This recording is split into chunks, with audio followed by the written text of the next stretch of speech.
So to give you a little bit of our demographics about STEP, we have 3 campuses. We are at the Wilcrest campus specifically. We serve grades kindergarten through 8th grade. And we have about 569 students that are classified as economically disadvantaged district-wide. We have about 308 students that are identified at risk at STEP. And we know that specifically in 3rd grade mathematics, 65% of our 3rd graders are at the approaches level, which we know is not bad, but we wanted to try to take that percentage and get them more into meets and masters. Because at our meets level, 32% are at the meets level, 19% are at the masters. So we can take that approaches, move more to masters, take the approaches and move it to meets. They can meets and move more to the master's level. And so we know that when it comes to benchmarks, we take 2 interims each year. We use the interims that TA has made for us, and we know that the rigor is there because it's very aligned to STAR. And typically the trend we see is the students, for example, that are mastering the 2 interims, they typically master the real STAR. And so we have those 2 interims, and then we have a mock STAR in March right before the real STAR. And again, it's very aligned, and we know that the rigor is there and able to help the students get where they need to be. Also, we know that we require, like all of our teachers, you guys are doing quizzes every week to kind of understand where the students are and if they retain that information throughout that week. Because we know benchmarks, that's several weeks worth of content that they've learned. So we have to figure out a way that they are retaining that information as the weeks go on. So you guys have implemented those weekly quizzes in your classroom. 8.3% of our students are in the special education program, which is not that many. When we look at our district-wide, we have 18.1% of African American ethnicity, 70.1% of Hispanics, 2.1% of whites, 8.4% of Asians, and then 1.2% are 2 or more races. So we have a very diverse population that we serve here at STEP Charter. Also, another interesting thing is we also have a very diverse group of teachers and staff that works amongst our 3 campuses. And I think our families really appreciate that because we can relate to, all the kids that we serve here. Our teacher retention is very high here. We keep teachers year after year. We have teachers that have over 15 years here at STEP. And that's another thing that's very important because those teachers know year after year what the students need. They're very up to date on what TEKs are being taught and what students need to learn when they go from one grade to the next. For example, Ms. Gaines has taught multiple grades here at STEP. So having to jump from 2nd grade to 3rd grade, you kind of know the difference now of what they've learned in 2nd grade and what they need to know now in 3rd grade. And that makes a huge difference. Same thing with me. I was a math teacher in 3rd, 4th, and 5th grade. So that was 3 years being able to know what those students need to get to the next grade level to be able to succeed. So we know that mastering multiplication facts by the end of 3rd grade is critical. It's a critical milestone for students in math education because it sets a foundation for more advanced math skills in those later grades. However, our current data indicates that a large number of students are struggling to achieve this on their benchmark. And again, multiplication is one of those things that builds upon each other year after year. It's memorization. It's one of those things, once you learn it, you memorize it for the rest of life. And I think you guys probably can attest to that. So today we're going to focus on identifying and teaching and learning gaps that are contributing to these challenges. We'll discuss barriers to student performance and collaboratively develop a targeted action plan to address these gaps. I'd like to start by asking Jocelyn to provide a brief overview of the district's performance trends and any insights you have on specific challenges that we're facing. Yeah, my pleasure. So, thank you, Brianna. Looking at the district-wide data, we can see a few key trends that are contributing to our students' struggles with multiplication. One of the primary issues is the foundational skills that students bring with them from earlier grades. We've noticed that many students lack fluency in basic addition and subtraction, which are essential for understanding and mastering multiplication.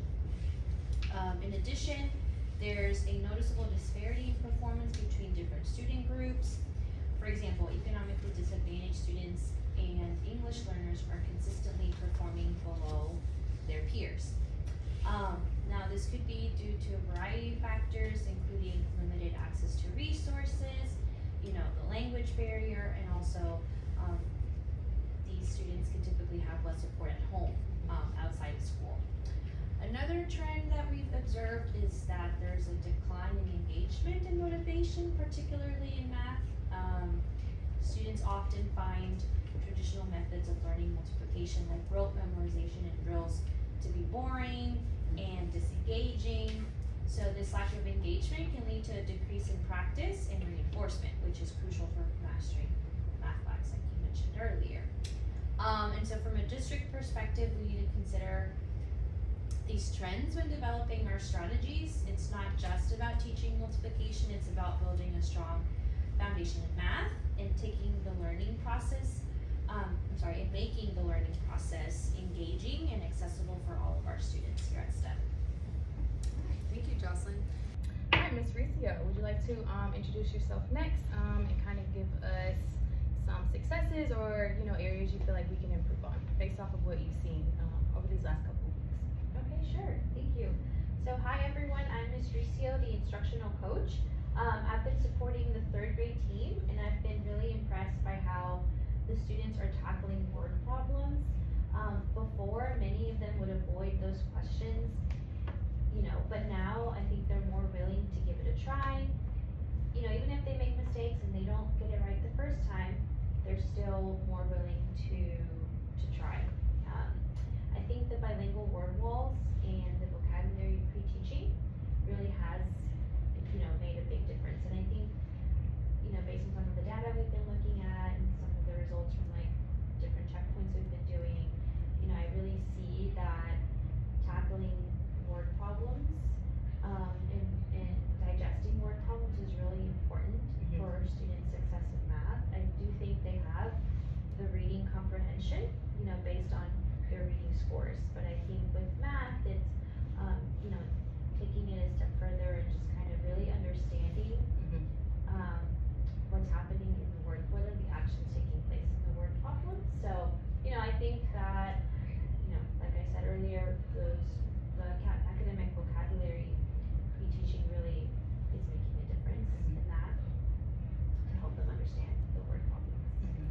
Yeah, and that's a huge shift, especially for students who struggle in both, math and the language, because we always say when it comes to word problems, it's a little bit different than just doing, a regular math problem that's not a word problem. And so when you don't understand that academic language, same thing kind of in reading on the other side of that is, if you don't understand one word, then maybe the whole sentence doesn't make sense to you. You can't comprehend what's going on.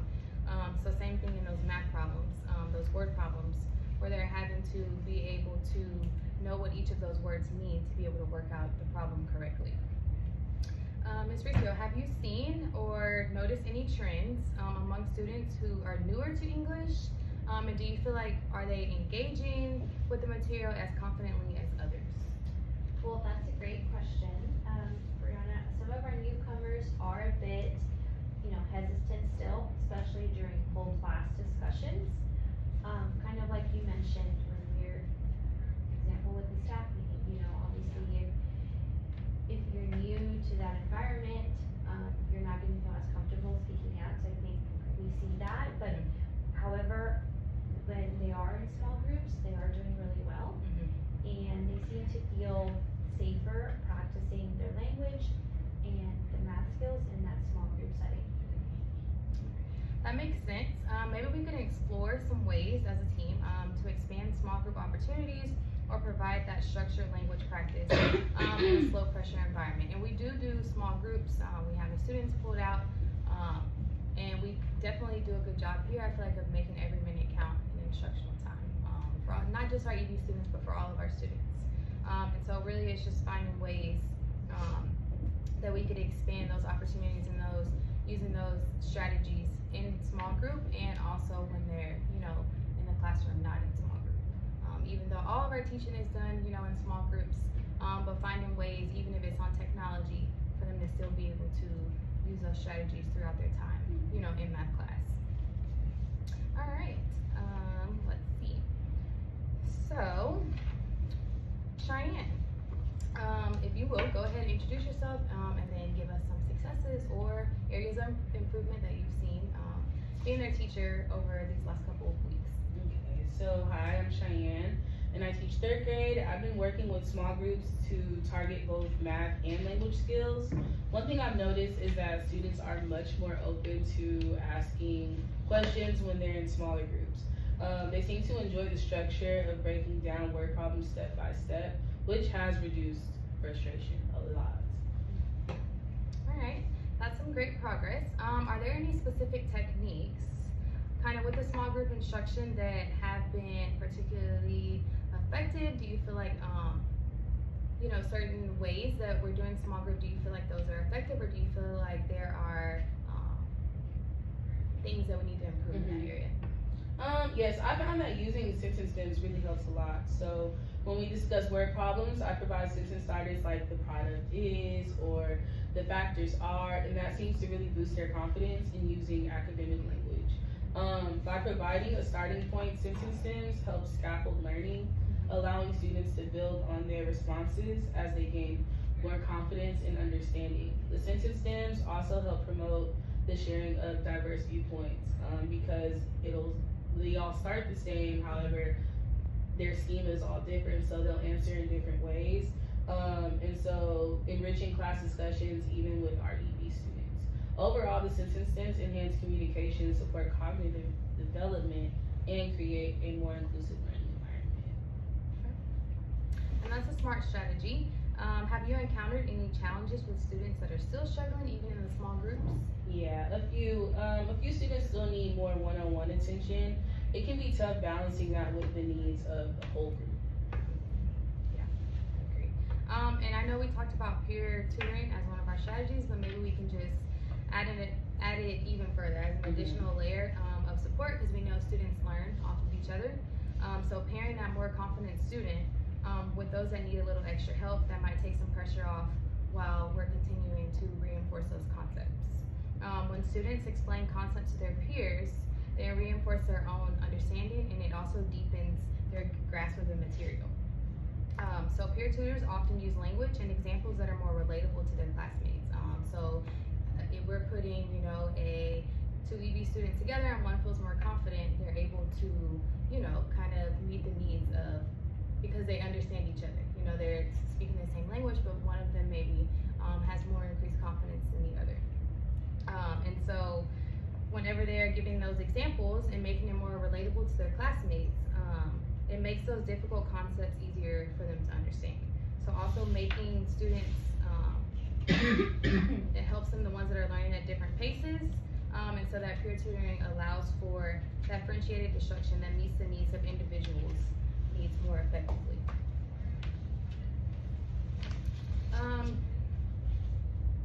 It also, I feel like the informal nature of peer tutoring, it creates like that supportive and low pressure environment. And so it reduces their anxiety because it encourages them, you know, to be able to, it's encouraging like risk taking and learning. And so overall, I feel that peer tutoring, it harnesses the strengths of social interaction and collaboration, because not only is it helping their social skills, but also they're learning from each other, and they're getting able to collaborate and put all of their ideas together.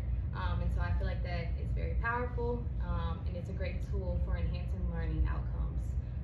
Not only again for our EB students, even though that's what we're focusing on, but you know, for our students all together, being able to learn off of each other and collaborate. And I think the fear a lot of times with teachers when they are hesitant to use peer tutoring, it's because they feel like it's not fair to the higher student. Yeah. But like what you explained is all that's doing is giving that student another opportunity to demonstrate learning.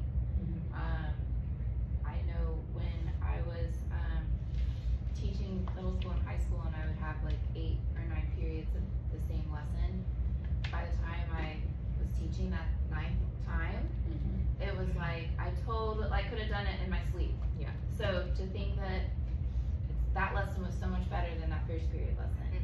And so to think that for kids, when they're getting to explain it to one of their peers, even if it's a couple times that they're having to maybe explain it in a couple different ways to their peer, all that's doing is helping their better understanding too. So I agree. All right, last but not least, Mirtha, can you introduce yourself and then again give us successes and or some improvements that you feel like maybe we can make within the strategies that we came up with and that we've implemented over the past couple weeks, but things that you've seen in your classroom again as their teacher. Hello, I'm Rita. This is my second year teaching third grade here at STEP. The hands-on activities we introduced have been a game changer. My students, especially the EV learners, are much more engaged when they use manipulatives to solve problems. However, I have noticed that some students struggle to transition from using the manipulatives to working independently. Yeah, and that's definitely, I feel like, a big thing because although we do give them manipulatives, we eventually want them to be able to do it on their own. Multiplication is one of those things I feel like once you learn it, you memorize it for the rest of life. I know I did, but that's not always the case, for everyone. And so I feel like those manipulatives help, but I think that's really helpful insight to know that transition, it's kind of a hard transition from them going to manipulatives to working independently. But what do you think could make the transition smoother for them? Well, I think it would help if we slowly reduce the use of manipulatives while encouraging students to explain their thinking out loud. So maybe we could also introduce reflection journals where they write down how they solve their problem. First with manipulatives and then without manipulatives. Yeah, I think that's a good, a good tool, excellent idea. Because although, we want them to use manipulatives, we also don't want them to be dependent on it forever. So I think it's great that we have them use manipulatives, but also finding other ways that they can use manipulatives, but also be able to transition to not using manipulatives. And so I think journaling gives them that time to process their learning and kind of track their own progress. And so that's great too, because we talk about academic language. So that's giving them, use of that too. We can say, if they're journaling, try to use some of that academic language that we're teaching them, in these units. And so they're being able to relate it to the word problems and also being able to track, what they're learning and what they're thinking. Because sometimes I know a lot of kids, especially in math, same thing whenever we ask them to show work, and a lot of kids will say, well, I did it in my head. And I'm like, that's great, but Miss Wesley can't see, what you're doing in your head. And I know even as adults, we can do things in our head, but it's always good, I feel like, to journal and write things out. Even though maybe you're not a person that forgets things, but I think it's just a good tool for everybody to use. Yeah, I really like your idea, Martha, about having kids write down something when they're doing math. So that could be maybe something that teachers incorporate as an exit ticket. So like at the end of the lesson, they could do, okay, you have to explain how you solved this question, right? And also something that maybe we could use to help kids transition from manipulatives or using, learning things concretely is before we move to the abstract, which is just teaching like the standard algorithm, we use pictures. So like you go from the manipulatives to representing that using pictures. So like drawing a model, it could be like an array model or whatever type of diagram, and spend some time there. And then once you feel like kids are, comfortable mapping or drawing a representation of the problem, then you can move to, the abstract and the standard algorithm for the scale. Yeah, I think that's great because we talk about doing, kind of cross-curricular, and I feel like that's helping their writing skills as well, especially when we get into STAR and they get to the RLA test and they have to do those constructive response. And when you think about third graders, that being their first year taking a test, that can be, a really big transition. So same thing in, math. We talk about academic language being taught in RLA or maybe in science, but we're also doing that in math, and then having the students in math journal to help in RLA, you know, we're kind of helping in all subject areas. And so I feel like that's huge because, you know, that's how they learn. And so it doesn't have to just be, like we said, vocabulary is not something that's just taught in RLA or it's just taught in science. There's things in math that they have to know too, because we know that math builds upon each other. All those concepts kind of build on each other every year. So it's like they don't get those concepts in 3rd grade, then they get to 4th grade, and then it gets hard for them. And then if they don't get in 4th grade, it gets hard in 5th grade. So, you know, if we're really setting that foundation right at the bottom in 3rd grade where they're taking, you know, that STAR test, then I think it'll really help them for the years to come. All right, so thank you all for those reflections, those introductions. They were very insightful.